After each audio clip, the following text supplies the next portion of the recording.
Coach, can you talk about your young guys' ability to compete on those last couple of possessions? You had Anthony Towns on the wing against Dylan Brooks. He competed his butt off to really fight on that possession. Can you talk about that?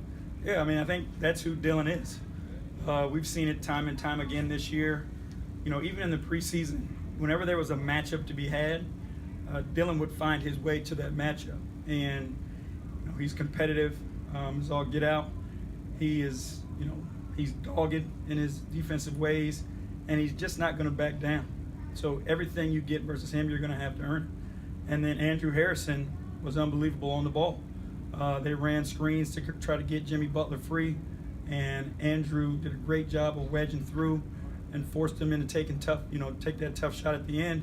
And then they knew their guys were behind him, and that's when you can defend that way. You can put that pressure on the ball when you trust your teammates are behind you. Coach, can you just talk a little bit about just the sensation of having that monkey off your back at the end of the streak and what the mood was in the locker room? There was a lot of energy in the locker room, to say the least. It's been a while. You almost forgot what it felt like, you know, to win because guys want it so bad and they're so emotionally invested. You know, every loss that kept piling up became, you know, a heavier and heavier weight. So it's awesome for those guys in that locker room. You know, they've stuck with it. You know, they've gone through tough times, but they've continued to believe in themselves and each other.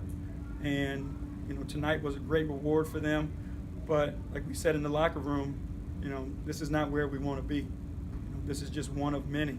And we're still building, we're still digging, and we'll continue to do that. Go ahead, Mike. JB, did you see any signs from the last couple of games, specifically in Cleveland, that led to what you saw on tonight in the finish? Yeah, I think so. The grit, right? I think it was the grit.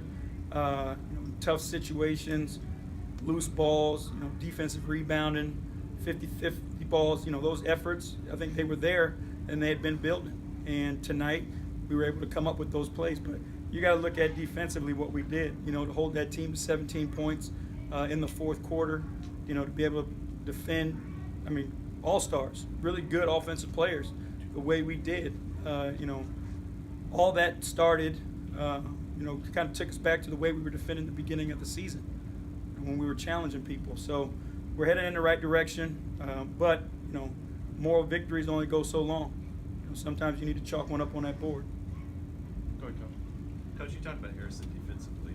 He's a guy who's really struggled all year long until these last few games. His offense was great again tonight. It's been the last couple of games. What's been the turnaround for him on the offensive end? I think his aggression and his confidence. It's amazing, you know, what guys can do when they believe in themselves and when their teammates are picking them up. You know, we can go into all the numbers and analytics, but they can't put a formula for that. And, you know, Drew is, you know, he's living proof of it. He's been given an opportunity, and he's taken advantage of that opportunity. So you got to respect a guy like that. You know, he was in the doghouse for a while. You know, was getting DNPs, but his opportunity came. He did all the things that he needed to do to be prepared.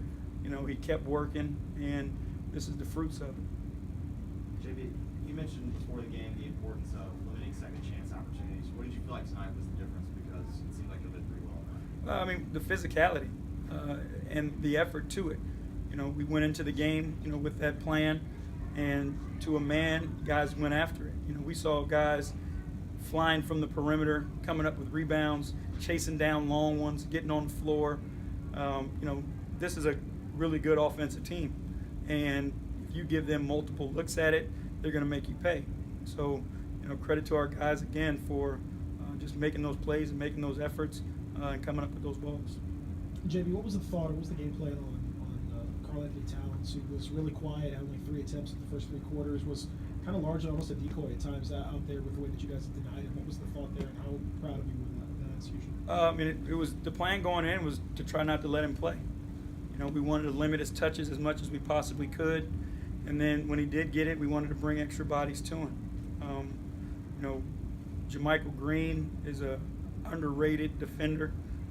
We value his defense a ton, and he did a really good job, and then Jarrell came in and did the same job, freeing up Mark a little bit to roam the paint and, you know, do what he does as one of the top team defenders in the league and paint protectors.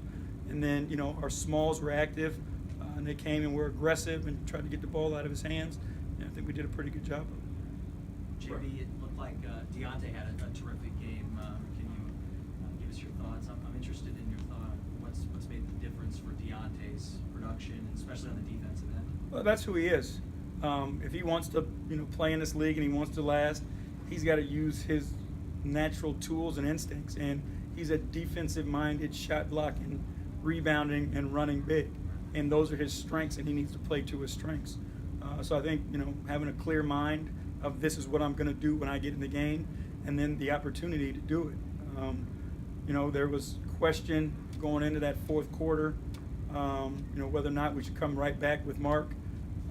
You know, the staff said, give Dede that shot, gave Dede that shot, and, you know, give guys like that an opportunity. That's the only way they grow. And in those moments in tight games, when the pressure's even more, you know, they either sink or swim, and Dede's swimming.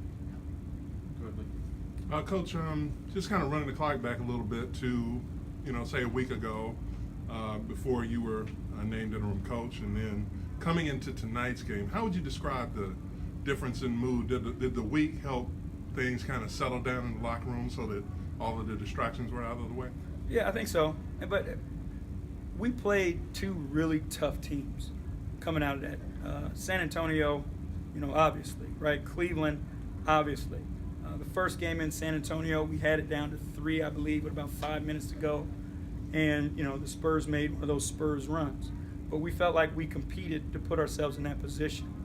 The second game here against the Spurs, you know, the same thing. We just couldn't make shots that night. You know, you got to give them credit for what they did to us defensively. But the fight was there and the spirit was there.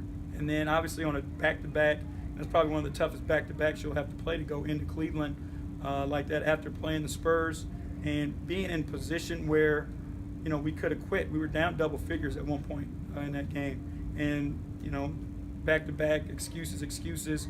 We could have laid down, but we didn't. So you could see the spirit.